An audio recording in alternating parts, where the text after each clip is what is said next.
আজকে আমি একটা পকোড়া করব।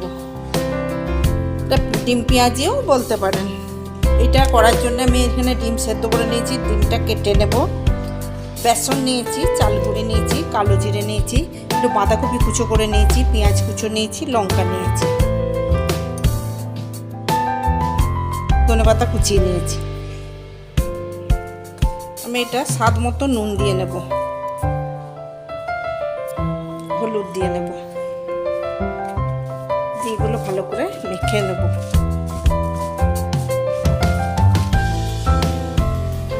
আমি এখানে কাঁচা লঙ্কা কুচিয়ে দিয়েছি বলে আমি লঙ্কা গুঁড়ো দেব না। মাখা হয়ে গেছে, আমি এরপরে এর মধ্যে বেসনটা দিয়ে দেব।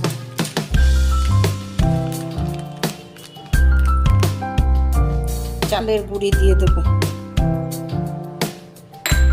কালো জিরেটা দিয়ে দেব, এগুলো মেখে নেব।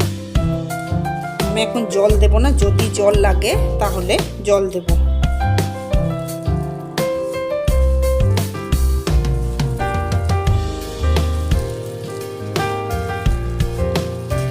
আমি বেসনটার সঙ্গে একটু খাবার সোডা দিয়ে নিয়েছি 1 চিমটি। আমার এটার মধ্যে জল লাগেনি, এই সবজি আর পেঁয়াজের রসেই বেসনটা চালের গুঁড়োটা মাখা হয়ে গেছে। আমি এর মধ্যে একটা ম্যাগি মশলা দিয়ে মেখে নেব। এটা আপনারা এখানে চাট মশলাও দিতে পারেন। ডিমটা কেটে নিচ্ছি।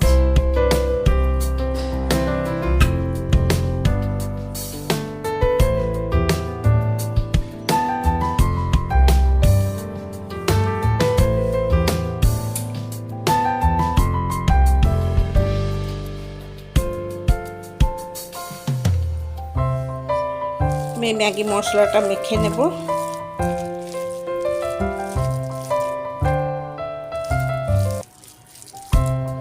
তেল হাত করে একটু করে এই মাখা নিয়ে নেব, দিয়ে একটা করে ডিম এর মধ্যে দিয়ে নেব, নিয়ে এটা কভার করে নেব।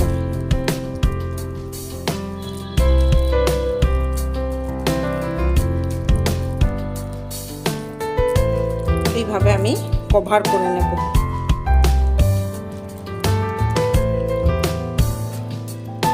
একটা কভার হয়ে গেলে এইভাবে আমি সবগুলো কভার করে নেব।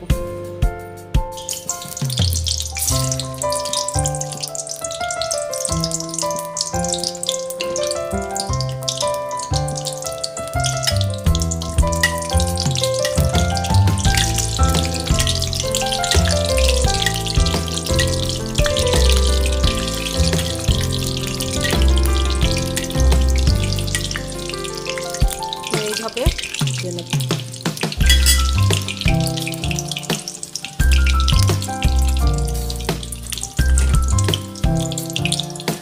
আমি উল্টে পাল্টে এইভাবে ভেজে নেব।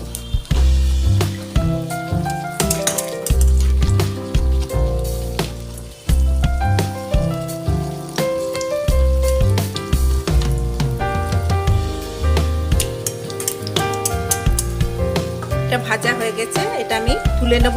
এইভাবে সব ডিমগুলো ভেজে নেব।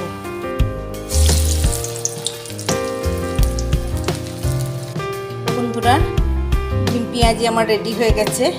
এইরকমভাবে একবার আপনারা সন্ধে স্ন্যাক্স বানিয়ে খান। বাড়িতে অতিথি এলে তাদেরকে অতিথি আপ্যায়ন করুন। খুব একটা সুন্দর জিনিস হয়েছে। আপনারা এটা অতি অবশ্যই বাড়িতে বানিয়ে খেয়ে দেখবেন। খেতেও যেমন হয়, দেখতেও ভালো লাগে, আর মানুষজনকে দিতেও ভালো লাগে। বন্ধুরা, এই ডিম পেঁয়াজির রেসিপিটা আপনারা অতি অবশ্যই বাড়িতে বানিয়ে খাবেন, খেতে দুর্দান্ত হয়।